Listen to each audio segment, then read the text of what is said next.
नमस्कार विद्यार्थी मित्रांनो, मी डॉक्टर सरोज कोकणे फ्रॉम कोल्हापूर. विद्यार्थी मित्रांनो, लेटेस्ट न्यूज आहे.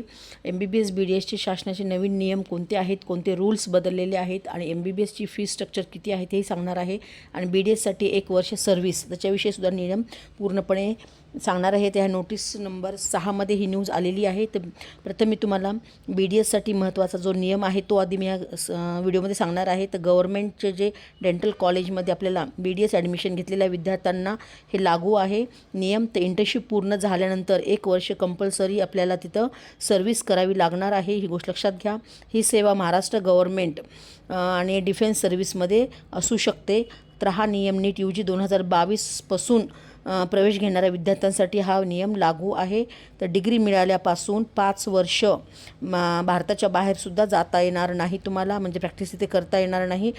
असे अंडरटेकिंग द्यावे लागेल आणि नियम मोडल्यास 10 लाख तिथे पेनॉल्टी आहे, असाही तिथे नियम आहे आणि ते नॉन रिफंडेबल आहे. तर इथे पूर्णपणे नियम त्यांनी दिलेले आहेत. आणि दुसरा नियम आहे तो MBBS विद्यार्थ्यांसाठी मोठी अपडेट आहे. तर गव्हर्मेंट कॉर्पोरेशनचे जे मेडिकल कॉलेजेस किंवा प्रायव्हेट आणि मायनॉरिटी मेडिकल कॉलेजमधून आपल्याला MBBS पूर्ण केलेल्या विद्यार्थ्यांसाठी 1 वर्षाची सोशल रिस्पॉन्सिबिलिटी सर्व्हिस नाही. ही पण मोठी अपडेट आहे. म्हणजेच आपल्याला MBBSसाठी 1 वर्ष पूर्ण कंपल्सरी सर्व्हिस हटवण्यात आली आहे या नमूद केलेल्या कॉलेज प्रकारातून. ओके. आणि तिसरा जो महत्त्वाचा पॉईंट मी ते तुम्हाला सांगणार आहे, तर गव्हर्मेंट कॉलेजची फीस सुद्धा त्यांनी इथे दिलेली आहे. तर अकॅडमिक इयर 26-27साठी गव्हर्मेंट आणि गव्हर्मेंट एडेड आणि कॉर्पोरेशनचे जे कॉलेजमध्ये मेडिकलसाठी आपल्याला MBBSची ॲन्युअल फीस 1,67,300 अशी ह्यांनी त्या ठिकाणी इथं सांगण्यात आलेली आहे. तर ही पूर्णपणे महत्त्वाची गोष्ट आहे विद्यार्थी मित्रांनो. तर ही न्यूज आलेली आहे. तर या नोटीसमध्ये आपल्याला स्कॉलरशिप बंद केली किंवा कॉलेजमध्ये स्कॉलरशिप मिळणार नाही असे कुठेही म्हटलेली नाही.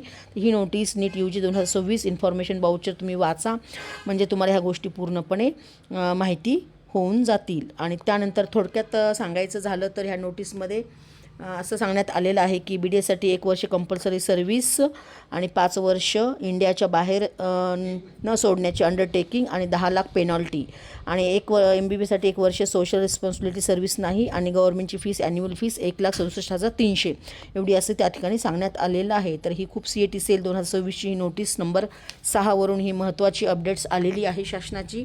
तर ज्याही विद्यार्थ्यांना डिटेल्स माहिती पाहिजे असेल तुम्ही एनी टाईम कॉल मेसेज करून डिटेल्स विचारू शकता आणि आमच्या पेड काउन्सिलिंगमध्ये सुद्धा येऊ शकता. तर ओके फ्युचर डॉक्टर्स, जय हिंद, जय महाराष्ट्र. थँक्यू.